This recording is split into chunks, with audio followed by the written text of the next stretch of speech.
Bonjour bien-aimés, nous poursuivons notre aventure dans le psaume 34 et aujourd'hui nous poursuivons avec les versets 10, 11 et 12. Le verset 10 nous dit « Craignez l'Éternel, vous, ses saints, car rien ne manque à ceux qui le craignent. » Verset 11 « Les lionceaux éprouvent la disette et la faim. Mais ceux qui cherchent l'Éternel ne sont privés d'aucun bien. » Verset 12. Venez, mes fils, écoutez, je vous enseignerai la crainte de l'Éternel.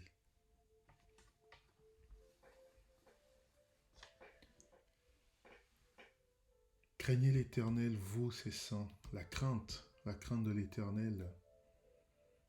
Nous connaissons bien d'autres passages qui nous dit que c'est le début de la sagesse. La crainte de l'Éternel ne nous amène pas à vivre dans la peur, dans la torpeur ou être complètement dans l'épouvante de ce que lui peut faire, comme l'image qu'on pourrait avoir, comme on dit de façon habituelle, d'un père fouettard, c'est-à-dire que dès que le père ouvre la bouche ou pose une action, tout de suite les enfants se terrent, ils vont se cacher ou ils sont dans l'embarras de ce qui va se passer parce que il va y avoir des coups qui vont pleuvoir. Mais par rapport à l'Éternel, ce n'est pas du tout cette action-là, parce que cette crainte, en fait, nous amène à vivre dans le respect de ce que l'Éternel dit. Cette crainte nous amène à vivre dans une attitude de révérence, c'est-à-dire que on reconnaît sa suprématie, on reconnaît qu'il est au-dessus de tout, on reconnaît qu'il y a des choses qu'il maîtrise et que nous ne connaissons pas du tout, et on reconnaît que par rapport à lui, on est dans un statut où on n'est pas du tout sur le même pied d'égalité. La crainte de l'Éternel, ce passage nous dit, est le début de la sagesse, et le fait de craindre l'Éternel ici, le psalmiste nous dit, vous tous ces saints, ou vous ces fidèles, ou vous ceux qui le connaissez ou vivez dans cette intimité avec lui. Cela veut dire que si nous craignons, si nous vivons, ou si nous prétendons être de lui, ou si nous prétendons être dans une relation intime avec lui, dans une connaissance ou une marche au quotidien avec lui, alors nous devons vivre conformément à ce qu'il nous dit. Nous devons mener notre vie, nous devons mener nos affaires, nous devons mener notre travail, nous devons mener notre vie sociale, notre vie familiale, conformément à ce que lui, il nous dit. Et pourquoi est-ce que nous devons vivre dans cette intimité et vivre avec cette crainte de l'Éternel, ce respect, cet honneur ou cette attitude de révérence envers lui? Parce que la suite du verset nous dit que rien ne manque à ceux qui le craignent. Tout à l'heure, nous avons dit que l'Éternel est le Tout-Puissant, il est au-dessus de toutes choses, mais aussi un de ses attributs est l'Éternel Dieu qui pourvoit. Rien ne manque à ceux qui le craignent. Le psalmiste dira plus loin dans un autre psaume, « J'ai vécu et je n'ai jamais vu le juste mendier son pain. »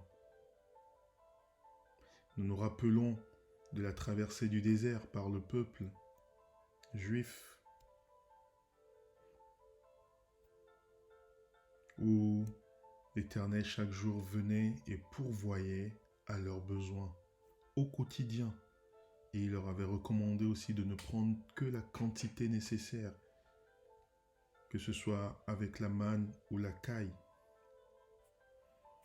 Ceci nous amène aussi du coup à pouvoir comprendre que si nous vivons dans cette intimité avec lui, si nous avons cette attitude de révérence envers lui, cette attitude où nous l'honorons, nous le mettons à la place qui lui est due, le respect qui lui est dû, et que nous vivons conformément à ce qu'il nous dit au quotidien, alors il vient et il pourvoit. Est-ce que nous manquons de paix? Il pourvoit à la paix. Est-ce que nous manquons de nourriture? Il pourvoit. Et bien des témoignages peuvent être donnés par rapport à cette attitude de provision de l'Éternel. Avant même d'avoir prié, il pourvoit. Ou peut-être on a prié, on se laisse aller parce qu'on ne sait pas par quelle voie il pourvoira et on est surpris par des gens qui viendront, qui vont nous donner ce pourquoi nous avons prié dans le secret de notre cœur ou dans le secret de notre chambre, dans le secret de notre maison. Ou tout simplement, on a pensé, j'aimerais bien avoir ça, j'en ai besoin. Et avant même de l'avoir verbalisé, l'Éternel pourvoit. Ça peut être autant par quelqu'un de la famille comme quelqu'un aussi qu'on ne connaît pas du tout. Ceci nous amène à prendre réellement en considération, si nous voulons vivre au quotidien ces miracles, de le voir à l'œuvre dans nos vies, de le voir pourvoir à chacun de nos besoins, quel que soit le besoin,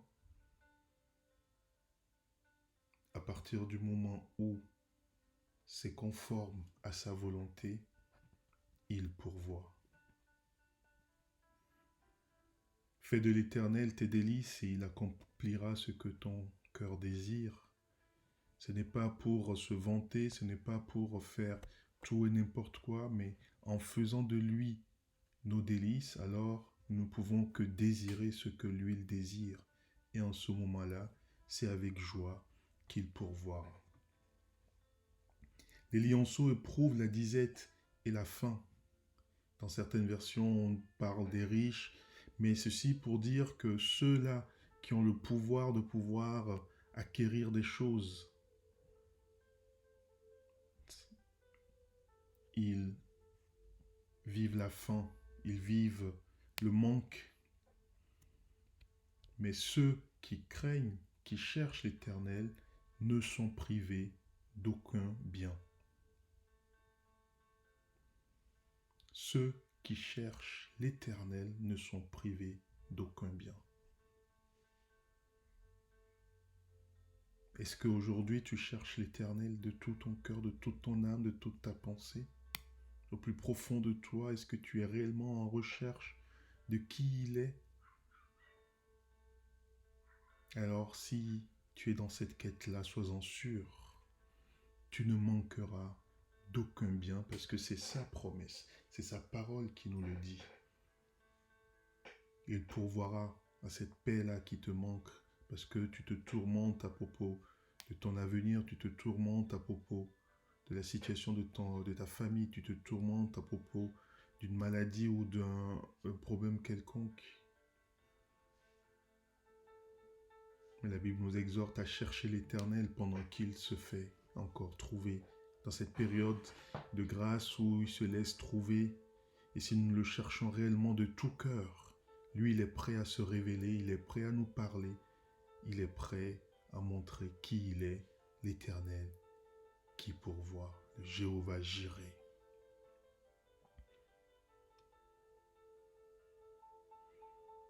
Nous connaissons cette maxime qui dit qu'on peut avoir de l'argent mais ne pas avoir la santé, qu'on peut avoir un lit mais ne pas avoir le sommeil, qu'on peut avoir de la nourriture à profusion mais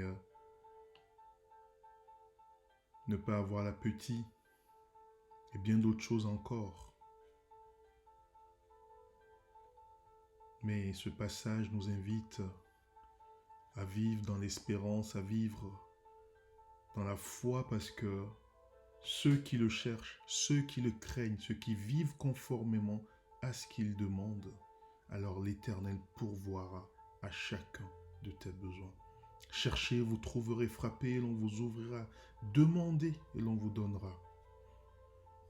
C'est une promesse de l'Éternel.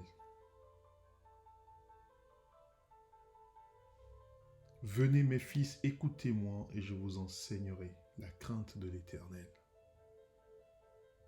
Le verset 12. Et ceci, le psalmiste le dit parce qu'il a fait l'expérience et il invite son entourage, sa famille, à prendre cette démarche-là, de marcher dans la crainte de l'Éternel parce qu'il a vu les bienfaits qui se sont découlés de cette attitude de vivre dans la foi et dans la crainte de l'Éternel.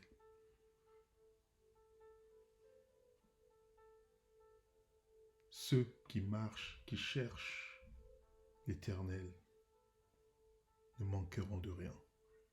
Ceux qui craignent l'Éternel, aucun bien ne leur manque et ils ne sont privés de quoi que ce soit. Que le Seigneur vous bénisse.